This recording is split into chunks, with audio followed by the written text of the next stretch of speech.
Often in high school here in Iowa, the U.S. history you take, and all 4 years of high school was just U.S. history since the Civil War. And you spend the first few weeks of class covering everything up to the Civil War Reconstruction, and you spend the rest of the year doing U.S. history. So there are things, if we want to focus more on the teaching of history and social studies, there are things that can be done, that can be changed. And, full disclosure, I'm an historian. I train social studies teachers and I train history teachers. I've done it for most of my career, so of course I have an interest in making sure history and social studies are taught everywhere as often as possible, so for full disclosure.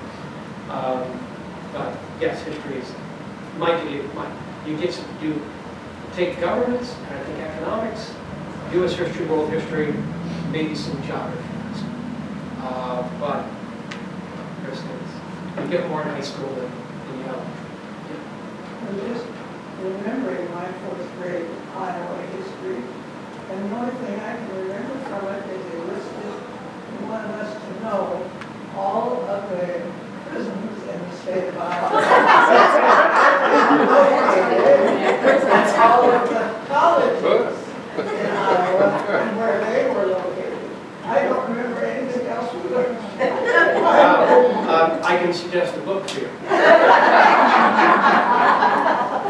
That I could see the usefulness of colleges, but I'm not sure about that. I haven't heard that. But that's all I remember from that.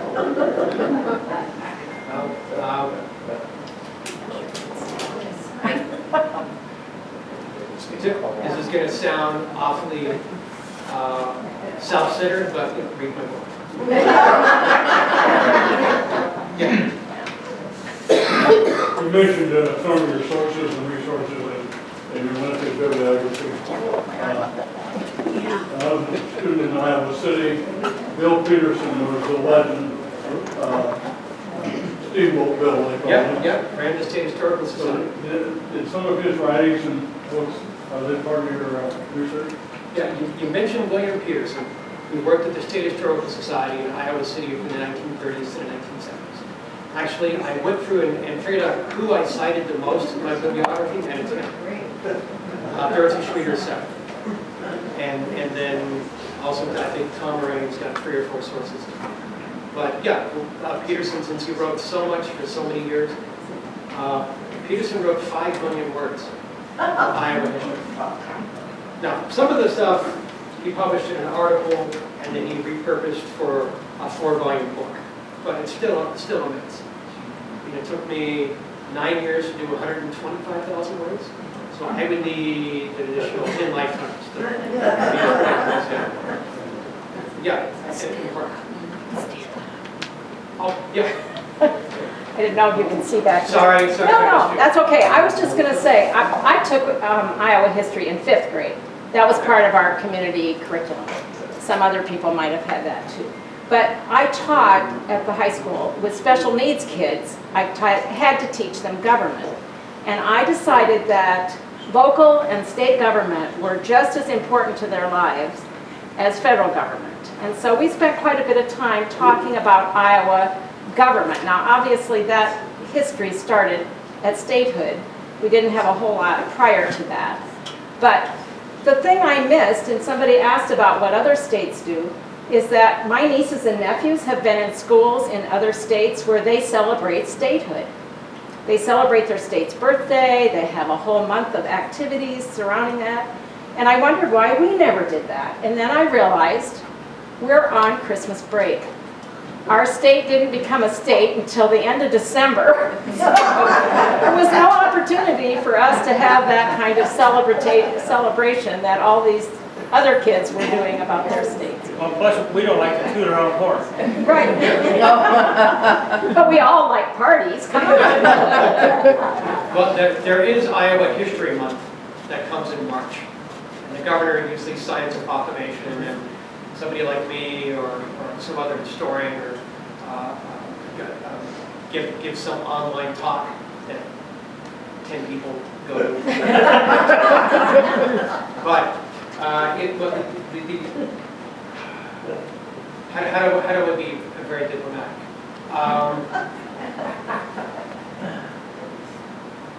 Well, you.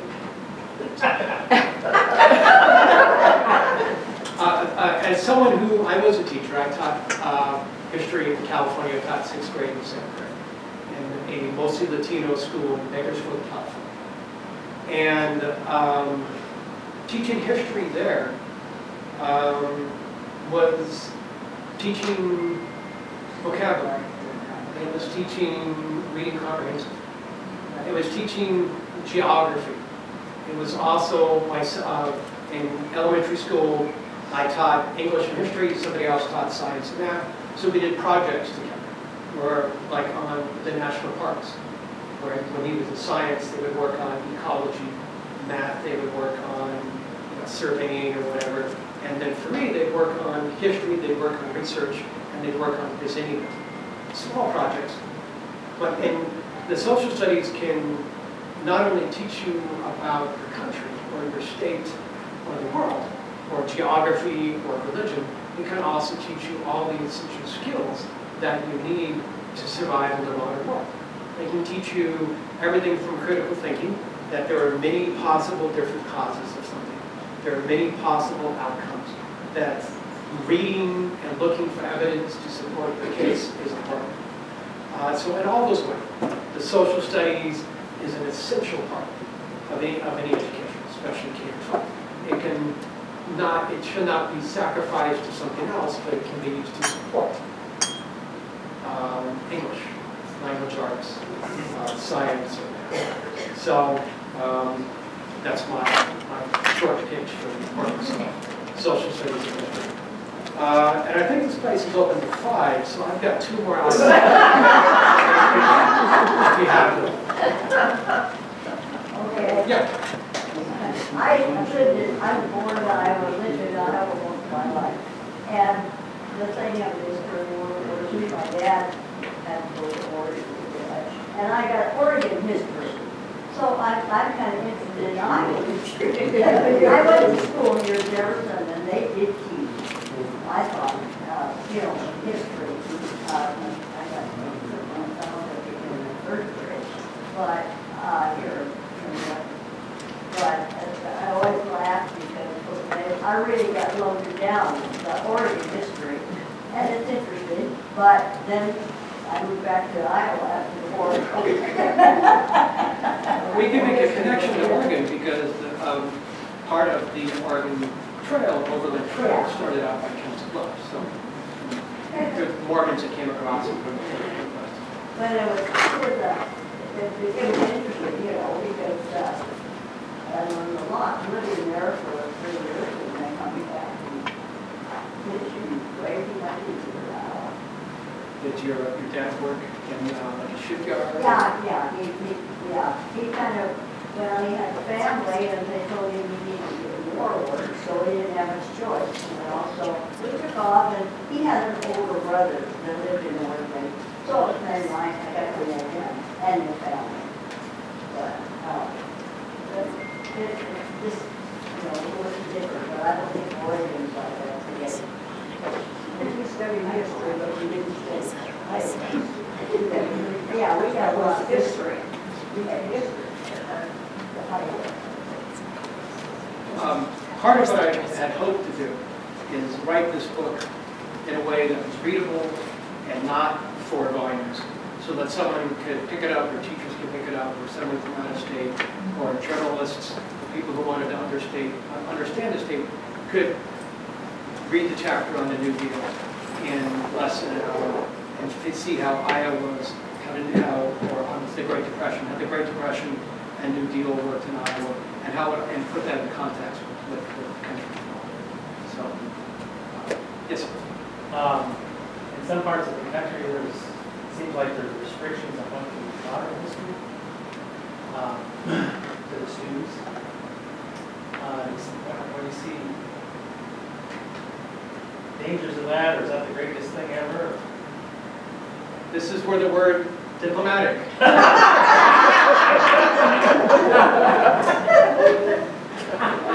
comes in. Don't worry, Bill, I have a follow-up question.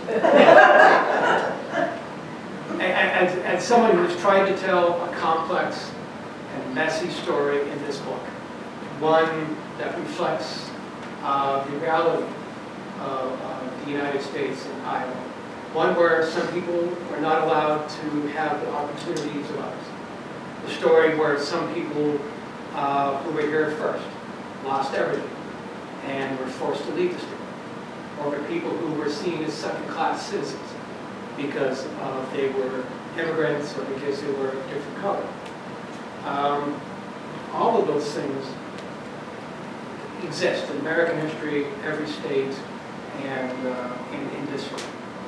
And understanding the world means you understand, I think, as much of it as you can. And try to get